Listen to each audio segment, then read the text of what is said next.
Hello everyone, welcome back to another video. I'm the Gamer's Digester, and today I'd like to pose a question to you. What's the most important thing when it comes to handheld gaming for you? Is it the visual fidelity, the frame rate, the games themselves, the battery life, the joysticks, how big it is, how light it is? What is the one thing that makes or breaks a product for you? Now, I'm sure everyone will have their different opinions, and that's why there's been so many successful handhelds, because honestly, there's not one right answer, and every handheld brings something different to the table. Now, what the Asus ROG Ally definitely dominates on is that performance. Now, another category is price. For price for performance, I'd say the Ally absolutely dominates. Where does it lack? And is it something that we can remedy ourselves, or is this just something that we're going to have to deal with? Now, of course, you probably already know exactly what I'm talking about, and that is the battery life. We have had the device now for about 2 weeks. This is my device. I paid for this. I'm not sponsored. And honestly, let's kind of dive into this. Let's see what has annoyed me, what has annoyed you guys, and is this something that will change in the next few years, or why does battery life seem to be one of the major factors in this? So firstly, let's start out with my opinion, and then we'll go on to kind of just everything else, because there is a lot to talk about. But my opinion is, for this device, they wanted to make a lightweight, powerful device. Now, there's a couple compromises that you're going to have to make with that. And one of the biggest things is the battery size. Now, there's tons of things that you can do to increase your longevity of the battery, not only in the battery's health, but as far as how far you can get it to stretch. One of those things is turning on upscaling, locking the frame rate, turning the resolution down. But then, if the reason you bought this device in the first place was the fidelity and the frame rate, then why exactly did you get the Ally if you're having to pick and choose? For me, the answer to that has been quite simple, surprisingly. I almost always have this thing plugged in. And I've had a ton of people say in the comments, well, why don't you just lug around a laptop everywhere? Well, here comes the truth. I have a laptop, and it's heavy, and it's cumbersome, it's annoying. I don't like having to connect a controller to it everywhere I go.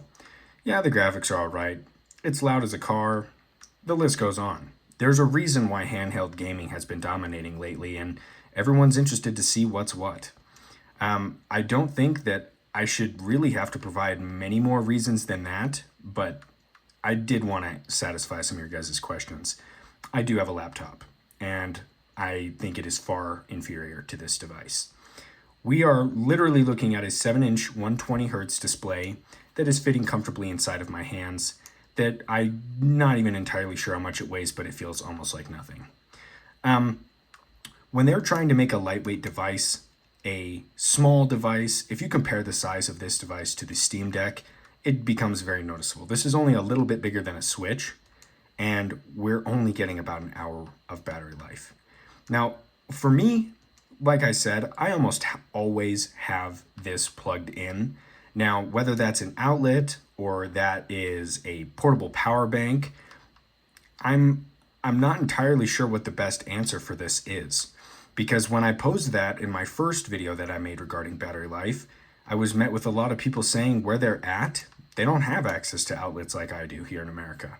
They don't have where they're working. Maybe they're working somewhere that really just doesn't have that kind of access. For me, my car has got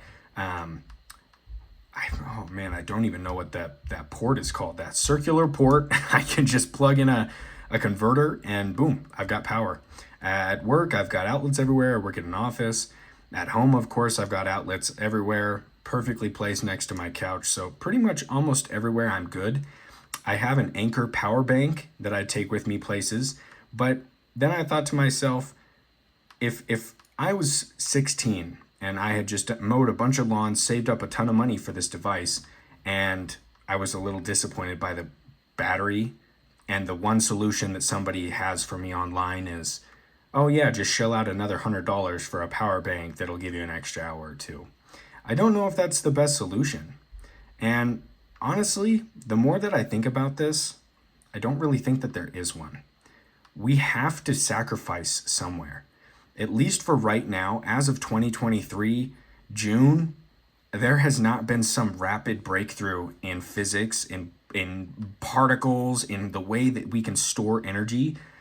As for right now, this is kind of just how it is. Of course, there can be optimizations that developers of the Ally and game developers can make to try to give us a little bit more battery life. But really, guys, it doesn't matter how much further we can push graphics. Handhelds are kind of stuck. And unfortunately, that's just the hard truth that we're going to have to swallow for now. There have been insane improvements as far as AI upscaling, stuff like that. So as far as how much wattage the device is drawing, now that's a different story. If developers can find some way to cut back on how much power it requires for a game to look and run good, then there's our answer. And batteries don't have to get better and better and better, because I don't think it's reasonable. I don't think it's sustainable. And I think we would have flying cars faster than we would have better batteries. Now, as far as price is concerned, I am sure Tesla has some sort of battery that they're using in their cars that is a little bit better than what we're seeing in these. But is that cost effective? Is that something that we could easily get our hands on for a device like this? Is this just a talk that Asus or Steam needs to have with one of those battery companies? Honestly, at the moment, I'm not entirely sure. But what I am sure is that we keep getting devices that share the same batteries. The Steam Deck and this device have the exact same battery size, and they are completely different devices. They're different machines, they do different things, and that was what was available. So it wouldn't surprise me if it doesn't make business sense for them to try and get a more expensive battery. Now, I'm not entirely sure where we're going to go from here, because there's been lots of arguments of that this device doesn't make sense. The 1080p 120 hertz resolution draws too much power just to run with basic games. Getting an hour of battery life just doesn't make sense. Well, someone has to do it, and I think Asus crushed it. I don't know if there was anything else that they could have done. If that's the only negative so far, I mean, with the hardware side that this device has going for it, I think that's one bullet that I can swallow. I just don't see anything fixing it, you guys. There's not really any space left in the device that you can do a mod for. If you look at teardown videos, they kind of cut open or they take out the back, and there's a middle spot in between that maybe some aftermarket company could make a battery that holds like 20-30% more power, but at that point, it just doesn't make sense. And I know that's kind of not, I've said it before in this video, I know that's not what everybody wants to hear, but it's a discussion that we all need to have, because it's definitely something that is upsetting people. I'm going to be making a video here in the next few days, maybe tonight if I can get around to it. I'm talking about reasons why people have returned their device. I made a video that resonated with a lot of you guys, going over should you return your device. Now I'm going to go over the reasons why you guys have, if you have, because there's a lot of you who have been letting me know that you have, and that's perfectly valid. I'm not an Asus YouTube channel exclusive at the moment. That just is what is really popular at the moment. And that's what I'm really enjoying playing. And that's what you guys want to see. It's what you have questions on. And so, of course, that's what I'm going to be talking about. But as soon as something else comes around, if it is in the price point that makes sense, there's a reason why, honestly, I don't really care about the Ioneo, all these other ones, these Japanese handhelds. Sure, they're cool. They just don't make sense. They're not going to be attracting that many buyers, not anything like this device has, because it is so hard to purchase a $1,200, even just $1,000. Guys, that is so much money. $700 for this already was kind of hard to swallow, but I mean, here we are. I don't regret it. I know that a lot of you guys don't regret it, but there's just that one thing, and it's the battery life. What I hope for the future is like what I was saying with the developers making games run better, but there's a few more things. There's a company that is recently, if you kind of keep up with tech news a little bit, this is really exciting stuff. It's a solid state cooling chip. It uses vibrations. It is way more efficient than fans. It removes heat at almost a 1-to-1 ratio. It is incredible. Again, not sponsored. I just think that that is something very cool, and we're going to start seeing in smaller note-style laptops at the end of this year.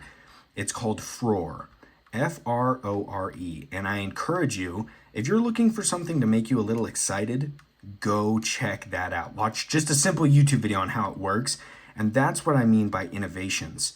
We haven't seen any real crazy innovations in batteries in a long time, and I don't know if we'll see them anytime soon. I honestly feel like we'd see floating cars maybe before we see a crazy battery life change, which sounds stupid because how could they float if honestly that's just kind of where my head's at. Like, just from a consumer standpoint, these batteries aren't getting any better. They deteriorate over time. Hell, my phones and iPads battery health are like 80%. It's like, it's just, this is really the best that we have at the moment, and it's a little sad. I don't know. I hope you guys can kind of tell my tone, and I'm not like trying to make anybody feel dumb for purchasing this device, or maybe you were on the fence about it in the first place. It's a valid concern, but there's really nothing that we can do about it. The only solution is have this thing tied to a wall like a laptop, or shill out more money for something that will only extend and delay the inevitable. And with that, I think I'm going to end this video. I know it was a little bit longer, but that's my opinions. I would love to hear your guys's, and let me know if is there something that I'm missing. I kind of feel like that's really just where we're at the moment, and no one's really brought this up. But with that, if you enjoyed the video, I encourage you guys to subscribe. I'm thinking by the end of just tomorrow, we're going to hit 1,000 subs. And guys, I am so excited. This has been incredible. I know I say this at the end of every video, but honestly, I just can't thank you guys enough. This has been so fun. I'm partnered with YouTube in just 2 weeks of making content. Unbelievable. And I owe it all to you guys. So if you enjoyed the video, I really would appreciate you joining us on this journey.